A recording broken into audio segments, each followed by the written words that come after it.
Anak, bilib na bilib naman ako sa'yo. Ang tiyaga-tiyaga mo dyan sa nanay mo. Pagpasensya mo na yon kasi stricta yun sa'yo kasi mahal na mahal ka nun. Pero minsan naman kasi, Papsi, ang sakit na din ng mga sinasabi ng tao sa kanya. Nailusyonada siya, ambisyosa, pinapalabas niya daw na naging sila ni Dio Halari. Hindi naman po totoo yun, di ba?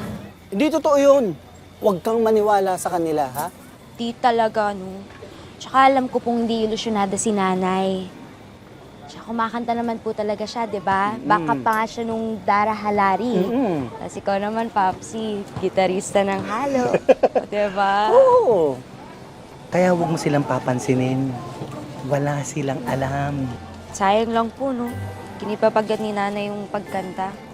Gusto ko pa naman kumanta din, Papsi. Kahit mga singing contest, gano'n. Feeling ko lang po, ayaw niya talaga. Alam mo, anak, may rason naman kasi yung nanay mo. Gawin mo na lang yung inuutos niya sa'yo. Yung mag-aral ka mabuti. Oral naman po akong mabuti, Papsi. Oo. Yung kurso kasing kinuha ni nanay, puro science. Bobo ako dun. Pili ka ng ibang subject na magaling ka. PE! Ayan, siguradong magaling na magaling ka sa PE. Ang galing-galing mo kayang magbuhat ng mga timba. Ang galing-galing mo magbitbit ng mga isda. Tapos, ang bilis-bilis mo pang tumakbo. O, kung merong subject na best in palengke, nako, top 1 ka dun. Wala namang ganun. Mga suki! O ano, galing-galingan mo yung mami, pang yelo natin ha. Dagdagan natin ng yelo yan. Bitin pa rin. Eh, ikaw naman kasi. Eh, kung di mo inaway si Belen, di sana nakabuo ka na. Ilulubog naman ako nun sa interes. Ay, suki! Eto ano kailangan mo? Hello? Hello? Oh, ito. Uy, naghahanap kayo ng isang Hello? araw. Ayan. Charis? Kalahati. Mars! Oo, iuwi ko lang. Galing bakasyon. Kailan ka ba magdi-deliver ng isda dito sa restaurant ko?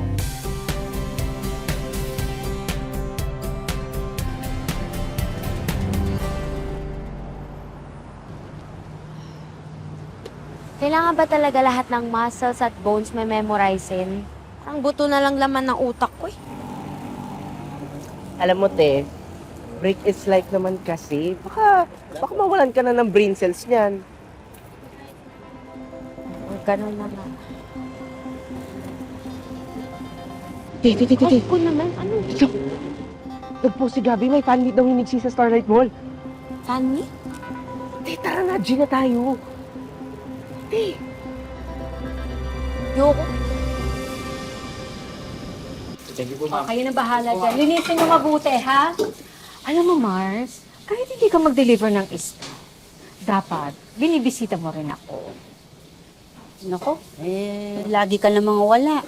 Minsan, abroad. Ikaw naman, busy lang kasi ako. Alam mo naman ako, nakipagsosyo ko sa mga bagong bar na kabubukas lang.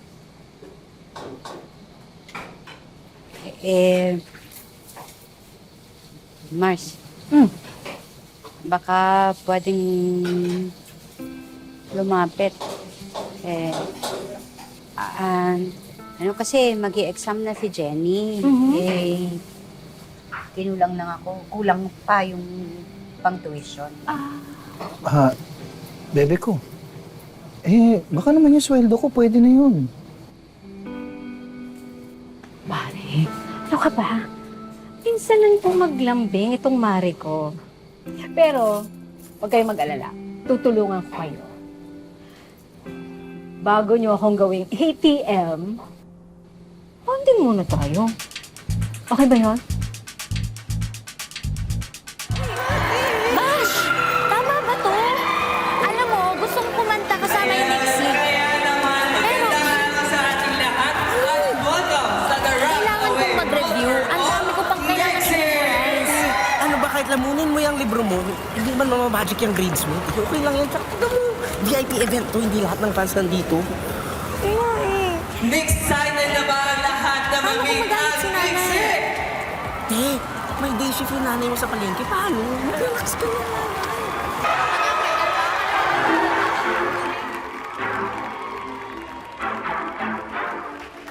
Laging ko sa pupunta, naiinig ang lakda. Did you see the stars align? Hindi sa body mo, di ba? Magtiwala ka sa puso mo, maniwala sa iyong gusto.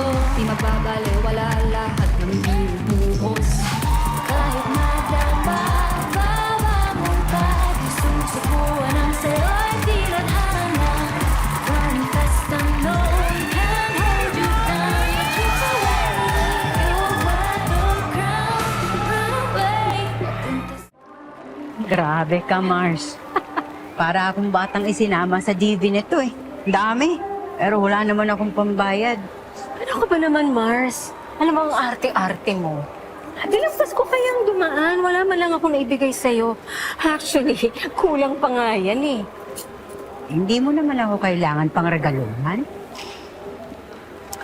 Alam mo, gusto ko kasi maging masaya ka. Eh, puro trabaho na lang ang inaatupag mo. Pero ano ha, nakakatuwa no? Isipin mo, dati-dati, backup lang tayo. Pero ngayon, lume-level up na ang buhay natin. Eh, mabuti ka. Senso. Alam mo, swerte kasi nakabingwit ako ng jowang mayaman. And we are Nixie! Love you guys! All right! Who wants to sing with us?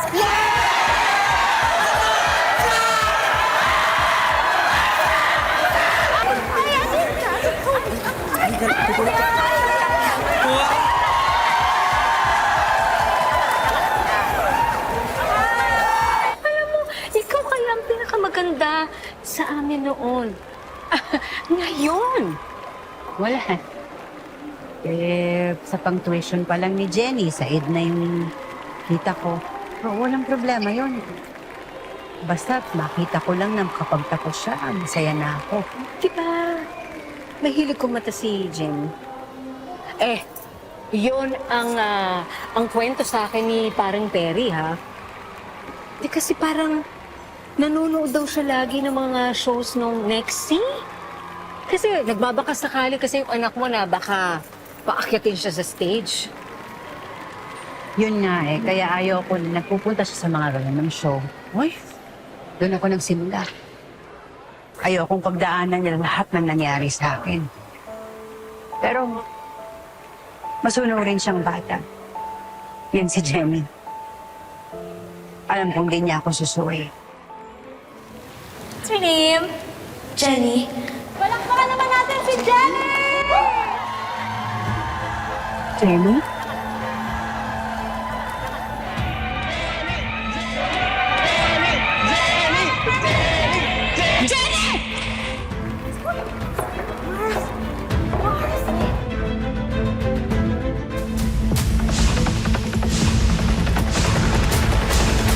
Umuwi na tayo.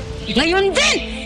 Kung magtutuloy-tuloy ito, baka ipahinga ka muna. I'm not taking a break. Nanonood po ako ng mga shows ng Nixie, hindi dahil idol ko lang po sila, kundi gusto ko din po maging singer. Hindi ako papayag na masaktan si Jenny. Oo, ngayon magagalit siya sa akin. Ayos lang, wag ko lang makitang durog siya pagdating ng araw. Bakit kung saan ako masaya, yun pa yung pinagkakait sa akin?